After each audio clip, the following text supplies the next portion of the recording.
बीते सप्ताह औरंगाबाद में एक 56 वर्षीय पुलिस इंस्पेक्टर की कोरोना रिपोर्ट पॉजिटिव आई। अगले कुछ दिनों में उनके परिवार के बाकी 5 लोगों की भी कोरोना रिपोर्ट पॉजिटिव आ गई। ये पुलिस इंस्पेक्टर भी देश के हजारों पुलिस वालों की तरह इस महामारी के समय में फ्रंट लाइन पर रहकर अपनी ड्यूटी कर रहे थे। जब ये कोरोना से संक्रमित हो गए तो उन्होंने अपने अधिकारियों और संस्थान से मदद और साथ खड़े रहने की उम्मीद की, लेकिन उनको सीनियर अधिकारियों द्वारा भेदभाव और दुर्व्यवहार झेलना पड़ा। इन इंस्पेक्टर के बेटे ने महाराष्ट्र के मुख्यमंत्री उद्धव ठाकरे को एक पत्र लिखकर ये कहानी बयां की है।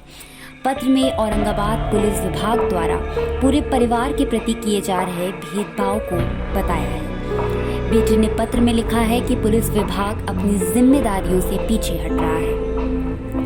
आईएएस की तैयारी करने वाले इस बेटे ने ये भी आरोप लगाया है कि पिता के मुस्लिम समाज से होने के कारण उनके साथ ऐसा बर्ताव किया जा रहा है।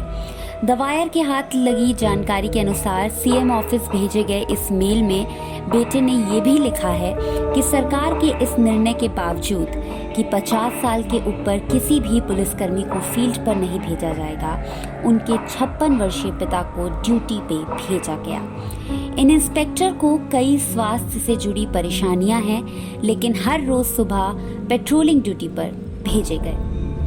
बेटे ने यह भी आरोप लगाया है कि चूंकि उनकी रिपोर्ट पिता की रिपोर्ट के एक दिन पहले आ गई थी, विभाग ने बेटे पर ही सबको संक्रमित करने का इल्जाम लगा दिया है।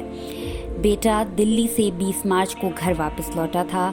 इन पुलिसकर्मी का बेटा दिल्ली में पढ़ता भी है, पढ़ाता भी है और घर लौटने के बाद वर्क फ्रॉम होम ही कर रहा था।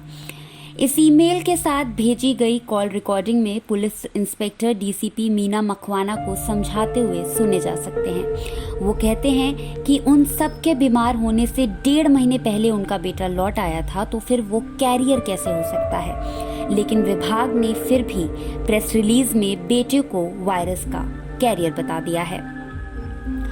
पत्र में बेटे ने पुलिस विभाग द्वारा जिम्मेदारी से पूरी तरह हाथ खींचने का आरोप लगाया है, उन लोगों की जिम्मेदारी जो ड्यूटी पर संक्रमित हो रहे हैं।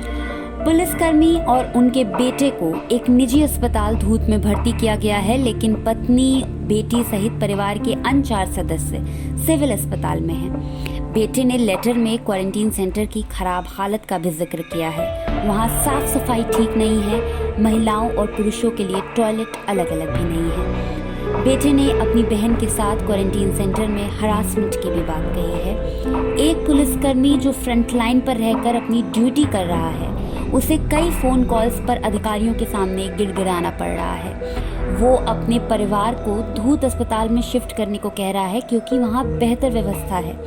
डीसीपी मकवाना ने द वायर से कहा कि प्राइवेट अस्पताल में पुलिस विभाग के लिए कुछ ही बेड हैं। एसपीआरएफ और एटीएस के कई लोगों को वहाँ शिफ्ट किया गया है। जब उनसे पूछा गया कि पुलिस विभाग की इन पुलिसकर्मियों और उनके परिवारों को लेके क्या योजना है जो फ्रंट लाइन पर ड्यूटी कर रहे हैं, मकवाना ने कहा ये पुलिसकर्मी फ्रंट लाइन ऑफिसर नहीं है, वो कंट्रोल रूम पर ड्यूटी कर रहे थे। लेकिन बाद में उन्होंने माना कि इस पुलिसकर्मी को मॉर्निंग ड्यूटी पर भेजा गया था और इस बात के कई सबूत भी बेटे ने साझा किए हैं। पुलिस विभाग को पॉजिटिव लाइट में दिखाने की बात कहते हुए मकवाना ने कहा कि इस मामले में विभाग हर कोशिश कर रहा है। स्थानीय मराठी प्रेस के अनुसार विभाग पुलिसकर्मी और उनके बेटे पर ये मामला सीएम तक लाने के लिए कार्रवाई करने की सोच रहा है। बेटे ने कुछ मराठी अखबारों पर गलत रिपोर्टिंग और छवि खराब करने का भी आरोप लगाया है। पुलिस अधिकारी की हालत अभी भी ठीक नहीं है, उम्र के कारण तबीयत और बिगड़ रही है। बेटे का आरोप है कि मां को अभी तक जरूरी टेस्ट और सुविधाएं तक नहीं दी जा रही हैं। पर सवाल है कि क्या बार बार दिशा निर्देशों के बाद भी कि हमें बीमारी से लड़ना है, बीमार से नहीं, जो हमारी ढाल है उनसे भेदभाव ना किया जाए। क्या खुद बड़े पदों पर बैठे सरकारी अधिकारी भी संक्रमितों से ऐसा व्यवहार करेंगे, वो भी अपने ही विभाग के पुलिसकर्मी जो अपनी ड्यूटी कर रहे हैं?